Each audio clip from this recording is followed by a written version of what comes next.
Боловсрол шинжлэх ухааны яам. Байгаль орчин аялал жуулчлалын яам. Швейцарын хөгжлийн агентлаг. Тогтвортой хөгжлийн боловсрол 2 төсөл. Монгол Улсын засгийн газар болон Швейцарын холбооны улсын засгийн газар хооронд 2019 оны 7 дугаар сарын 20-ны өдөр байгуулсан тогтвортой хөгжлийн боловсрол төслийн 2 дугаар үе шатыг хэрэгжүүлэх тухай гэрээний дагуу Швейцарын хөгжлийн агентлагаас техникийн босолтгүй тусламжийн хүрээн санхүүжүүлж 2019-2020 онд байгаль орчин аялал жуулчлалын яам, боловсрол соёл шинжлэх ухааны яам энэхүү төслийг хамтран хэрэгжүүлж байна.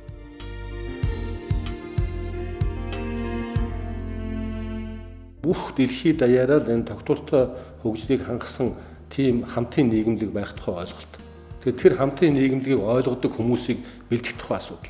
Иргэдийн боловсрол өндөр байх тусмаа эдийн засгийн үнэлэмжинд эрүүл мэндийн хувь хүний эрүүл мэндийн үнэлэмжинд ч бол одоо чухал байр суурьтай. Тогтвортой хөгжөхөд дэлхийн улс орны бүх хүмүүс бүх одоо төрийн байгууллага, иргэний нийгмийн байгууллагууд одоо хувийн хөвшил одоо иргэн бүрийн оролцоо чухлаа гэж онцолж харж байгаа. Хөгжил, түншлэл, хамтын ажиллагаа гэсэн энэ одоо том зарчмаар тогтвортой хөгжлийн боловсролын гол үзэл баримтлал нь одоо явж байгаамаа. Энэ хүрээнд тогтвортой хөгжлийн боловсрол төслийн 2 дугаар үе шатыг төслийн баримт бичиг төлөөлөн өдөртөх зөвлөлийн 2019 оны тэг 1 дугаар шийдвэр Монгол улс дахь Швейцарын хамтын ажиллагааны газар болон Монгол улсын боловсрол соёл шинжлэх ухааны спортын яамны хооронд 2020 оны 5 дугаар сарын 5-ны өдөр байгуулсан 810 642 тэг 6 дугаар гэрээний дагуу боловсрол соёл шинжлэх ухааны спортын яамны сайдын төслийн хэрэгжилтийн тухай 2020 оны А168 дугаар тушаалаар төслийн түшис байгууллагаар боловсролын хүрээлэн сонгогдсон.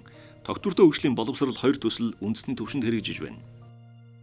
Залуучуудад сургалтын хөтөлбөрөөр нь дамжиж яг энэ хөтөлбөр бодиттой болж хэрэгжиж үндсэн одоо хөрөнгө болж үлдэх энэ утгаараа бол бас ач холбогдолтой юм аа гэж бид нар энийг талархалтай хүлээн авч их анхааралтай энэ төсөлд бол маш идэвх сэтгэлтэй оролцохоор ингэж шамдан ажиллаж байна.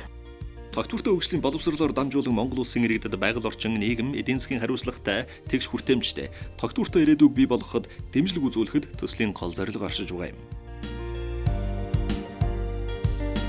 Тогтвортой хөгжлийн боловсролыг олгосноор ирээдүйд зөв иргэн болж төлөвшөх, байгаль орчноо хайрлах, за ер нь бол амьдралдаа тухайн одоо байгалийн баялагийг хэрхэн зөв зохистой ашиглах вэ гэдэг талаар аягүй сайн суралцдаг. Тогтвортой хөгжлийн боловсрол нэг төслийн хүрсэн үр дүнгээ баталгаажуулах хүрээнд бүх нийтийн тогтвортой хөгжлийн боловсролоор дамжуулан Монгол улсад орон нутгийн тогтвортой хөгжил, ногоон хөгжлийн хэрэгцээнд суурилсан үндэсний хэмжээний институтийн бүтэц зохицуулалт, хэрэгжүүлэлтийн арга механизмыг бүрдүүлэхээр зорж байна.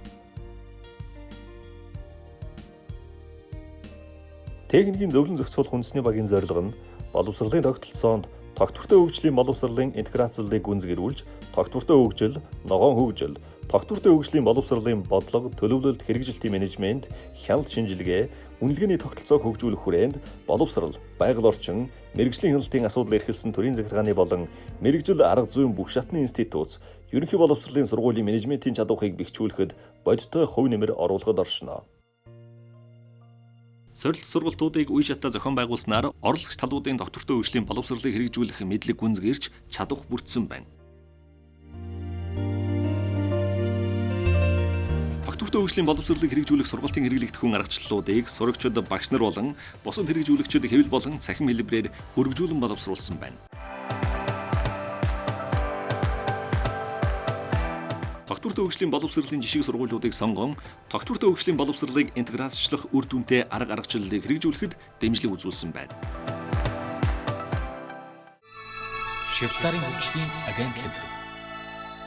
Техникийн зөвлөн зохицуулах үндэсний багийн бүрэлдэхүүн төлөөллөө оруулах байгууллага, боловсрол, соёл шинжлэх ухааны яам, байгаль орчин аялал жуулчлалын яам, мэрэгжлийн хяналтын ерөнхий газар, боловсролын хүрээлэн, багшийн мэрэгжил дэвшлүүлэх институт, боловсролын үнэлгээний төв, насан туршийн боловсролын үндэсний төв, Монгол улсын боловсролын их сургууль, цэнгэг усны нөөц, байгаль хамгаалах төв, байгаль орчны мэдээлэл сургалтын төв, төрийн бус байгууллага. Нийт давхардсан тоогоор гишүүдийн тоо 22.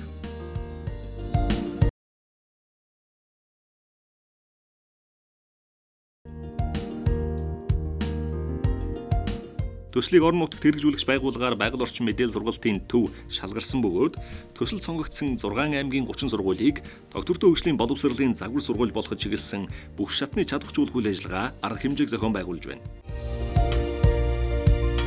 Сургууль бүхлээр ажиллах арга хандлагыг нэвтрүүлэх замаар сургуулийг тогтвортой хөгжлийн төлөөх загвар сургууль болгон хөгжүүлэх.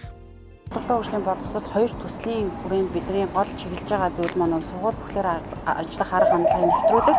За энэ маань бол сургуулийн засаглал нь ямар байх юм, сургуулийн хүний нөөц ямар байх юм тийм. За сургалтын хөтөлбөр нь ямар байх юм, орчин ямар байх юм, түншлэлийн хувьд сургууль маань бас яаж ажиллах ёстой гэдэг энэ 5 айн хүрээнд бол бүх одоо цогцоор нь авч үзэх ёстой гэж юмж энэхүү аргачлалаа бол харж байгаа. Тогтвортой хөгжлийн боловсролыг боловсролын салбарт институтлах бүтэц зохион байгуулалтын суурь тавигдсан байна. Тогтвортой хөгжлийн боловсролыг боловсролын салбарт интеграцчлах хүний нөөц бүрэлдэж чадагдсан байна. Боловсрол, байгаль орчин, мэргэжлийн хяналт зэрэг салбар хоорондын болон үндэсний, орон нутаг, нэгж байгууллагын уялдаа холбоо хангагдаж хамтын ажиллагаа бэхжсэн байна. Хүрэх гээд байгаа зорилгоо тал талаас нь одоо дэмжиж арга зүйн хувьд бол шинэ удирдлага, шинэ менежмент, шинэ одоо ийм зөвлөгч байх ийм үүргийг бол мэргэжлийн хяналтын байгууллагын хувьд бол бас хэрэгжүүлэх ийм гол зорилготой юм байна. Тиймд төслийн зорилго үйл ажиллагаа нь бүх нийтийн тогтвортой хөгжлийн бодлогоор дамжуулан Монгол улсад орон нутгийн тогтвортой хөгжил, ногоон хөгжлийн хэрэгцээнд суурилсан үндэсний хэмжээний институтчлалын бүтэц зохицуултын арга механизмыг бүрдүүлэхэд чиглэгдэж байгааг онцолж байна.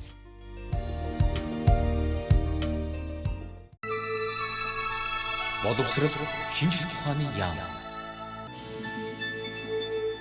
Байгаль орчин, аялал жуулчлалын яам. Швейцарын хөгжлийн агентлаг.